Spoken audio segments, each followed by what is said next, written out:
Yo guys, what is going on? It is Invin here, and today what I'm bringing to you all is a video on my top 5 most crucial tips for New World's upcoming 3v3 PvP arenas. Now, as you will see in yesterday's video, I covered the event that they are doing, which the first one is today, of course, which is creators versus developers, kind of almost like to create some hype around the arenas. And of course, right now they are in the PTR, but they will be coming to the live servers at the end of the month. So these are my, from personal experience, best tips and tricks that are going to help you get a good kickstart into these when they come out. Obviously, I'm not going to mention everything here. It's not a complete guide, but it is some of the most crucial ones that will help you instantly level up your gameplay. Now, if you do have any additional ones you want to share with the community, feel free to drop them in the comments below. And if you are new to the channel, make sure you drop in a subscribe down below with the notification bell on, and drop me a like as well if you do go on to enjoy today's video. Without further ado, let's jump into the first one, and that is going to be target priority. Now, this is really important in the arenas because it is 3v3. If they have a healer, for example, or someone who is a much squishier build, someone who takes more damage, has less health overall, that sort of thing, then getting that player down early doors is going to give your team a huge advantage. It's going to be a 2 versus 3 or a 3 versus 1, whatever you want to call it. And if you can get 1 or 2 of those squishy players down, you have a much better chance at winning. Now, even if none of them are particularly squishy, the way you should always do it is aim for the healer first. Generally, teams will only have 1 healer, and that healer is going to be very annoying if you don't get them down. They can be very good still in arenas, despite all of the changes and such, because it's in a small-scale environment. So 1 sacred ground can pretty much cover the whole fight. So you do want to get those out of the game as quick as possible, particularly when it comes down to things like pot timers and such. If they have a healer, that's going to give them a huge advantage, especially if you're running with 3 DPS or 1 tank and 2 DPS, for example, then you really need to do that. So make sure you're prioritizing those. If not, then obviously the weakest player after that, so that you can get an easy kill and make your team have the advantage by being like a 3-2 up or something similar. Now, the second thing I wanted to cover here is positioning. Remember to position from the start to not get hit. This is much easier now that they have changed the position of the pillars. However, you can also look down the middle if you want to go for a peek, if you're a bow, musket, fire staff, something like that. However, obviously, if you take a big amount of damage off the start, the enemy team could rush from the back of that and try and take advantage. You're either on pot timers or you're on less health. So either way, it can be dodgy ground. So I usually recommend just sticking to yourself, trying to avoid getting hit. Now, do remember as well, with this, most players will play around the pillars for the majority of the game. It's kind of the only cover in the arena. That being said, mages particularly are super good for this, but any AoE damage that goes towards the sides of these, if a team is hiding behind their end of it, so like Ice Storm or Fireball, can create a big area that can do damage. And if you get 1 AoE or 1 player attacking one side and you get an AoE dropped at the other, it can kind of pin your team or hopefully the enemy team into that location so that you can reposition, get some free damage, get them on pot timers, get some health down off them, and then push in for the kills if you want to, or wait for them to overextend and return the kills. Now, also with positioning, you want to be really careful to not overextend, especially by yourself, but even as a team. If you run into the enemy while they're getting a few shots off at you or a few hits with a melee weapon, it can really put you at a disadvantage. You ideally want the enemy team to always be pushing into you, even if that means you run halfway up the map and get cover behind their pillar, so you're at opposite sides of the same pillar. If they then push around the corner to you, you get the first hit in, you have a huge advantage in that fight. So yeah, you certainly don't want to solo overextend. You don't want to be the one person that runs in. It can work as things like a light bruiser if you've got good dodging and kind of movement on point there, but it does need to be followed up by your team. So if you are playing with randoms, do be super careful. And if you are playing as a 3-stack 3-man team, then do be sure to follow up if your team does decide to push in. Try and help them out so that you can secure at least a trade kill if they do go down, as that is going to be super important for making sure that you don't be at a disadvantage in that situation.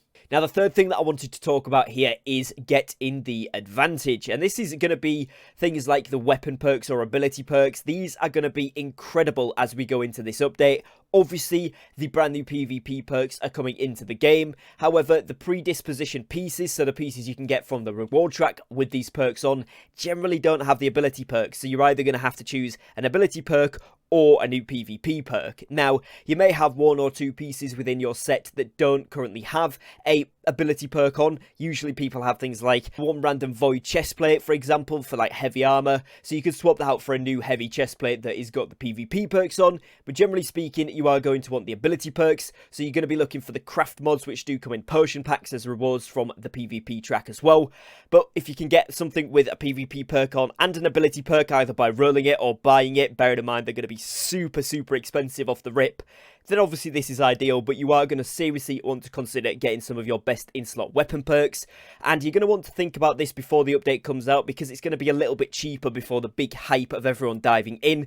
So if you are someone that's playing now, see what build you want to use in the arenas and start to build a set from that if you haven't already done so, because otherwise you're going to see prices go up, and this is going to give you a huge advantage if you've got all of the weapon perks that you need for your desired setup. Now, speaking about setup, etc., what weapons? This is the fourth point I want to make here. What are the good weapons? Well, all of them are actually pretty decent. I've tried out every single weapon, including the life staff and the sword and shield tanking variant, as well as DPS in the PTR, and actually they're all really good. It just depends on your playstyle and preferences. Now, I did mention earlier things like tanky players. This doesn't mean someone that is a tank. It literally means someone that has either medium or heavy armor with a higher amount of constitution, so they take more hits. They kind of come in, drop CC, and be a distraction. You're not going to have your traditional tank thing here, because obviously they draw aggro from mobs, doesn't work against players, etc. But you may have someone with a sword and a shield in heavy armor, causing a distraction, creating CC, that sort of thing. Now, like I said, it does kind of go off what you want to play. Make sure you've got the right gear for it. But some of my favourite examples, if people want some ideas, I really like light armour with the Great Axe and Warhammer. And I also really like light armour with the Fire Staff and Ice Gauntlet. I also tried a really fun medium build with the hatchet and the sword and shield. So those are like three of my favourite builds. But of course, just build whatever you want. Just make sure you've got the weapon perks, you've got the right armour on, that sort of thing. It's PvP based. You've got gems that reflect the PvP stuff, so that way you'll be in the best position and you'll have a nice setup. Now, tip number 5 here, I want to talk about consumables. If you didn't already know, New World has made it now so that they have arena-specific consumables, meaning that you don't need to bring in your own ones, and not only you don't need to, you actually can't use your normal ones. You will only have access to the arena-specific versions. Now, they do give you health, regen, and mana potions, as well as honing stones, tier 5 versions, and the top tier of stat-boosting food.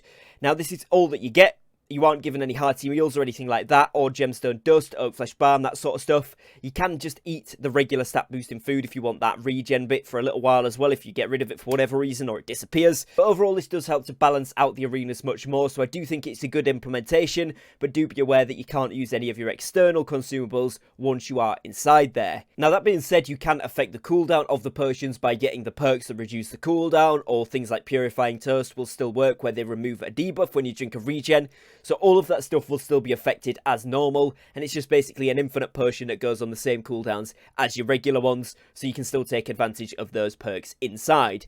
Now, as a quick bonus tip towards the end of the video here, remember that the Ring of Fire moves in gradually as the rounds progress. It's essentially a circle of fire that goes gradually towards the centre the longer you are in the match, and this is really good if you are a melee player and you're in a situation where it's a 1v1 or a 2v1 and the other player or players are ranged. This can be a super tricky way to fight, and often if you use your abilities you can catch one of them but the other one will dodge away, kite you and do damage. So even though it might be a little bit of a slow play to do, you kind of hover around the pillars, avoid taking hits as much as possible, wait for the fire to close in, and then you can actually bring it into a distance where your abilities and your playstyle will be much better suited, and it'll be much more of an even fight even if it is a 2v1, because the ranged players will be disadvantaged the closer you get. Now, if you do go outside the fire, you'll take damage, etc., so you'll end up winning by default if they try to run out of that, and if they don't, obviously you're going to have an advantage within your playstyle range. So just a kind of little tip on the end there, little thing you can do if you are really trying to win some of these games and it's looking like a little bit dicey for you on one of these rounds. But that is going to be it for today's video, guys. Hopefully these tips do help you when you're preparing, or when this indeed launches at the end of May. These are, of course, my personal tips from my playtime and my experiences within there, but like I said at the start, if you've got any you want to add, add, please do drop them in the comments down below. It'd be really cool to get some community ideas involved as well. But that is going to be it. If you did enjoy today's video, please do drop me a like and a subscribe. Both of those things hugely help out my channel here on YouTube, so I'd really appreciate that. If you want to support me directly, you can become a channel member. You'll get access to special perks, which is detailed through the join button below today's video. And other than that, that is going to be it. So I'd like to thank you for your time, thank you for watching, and I will catch you again very shortly with a brand new upload. Take care, guys, and peace.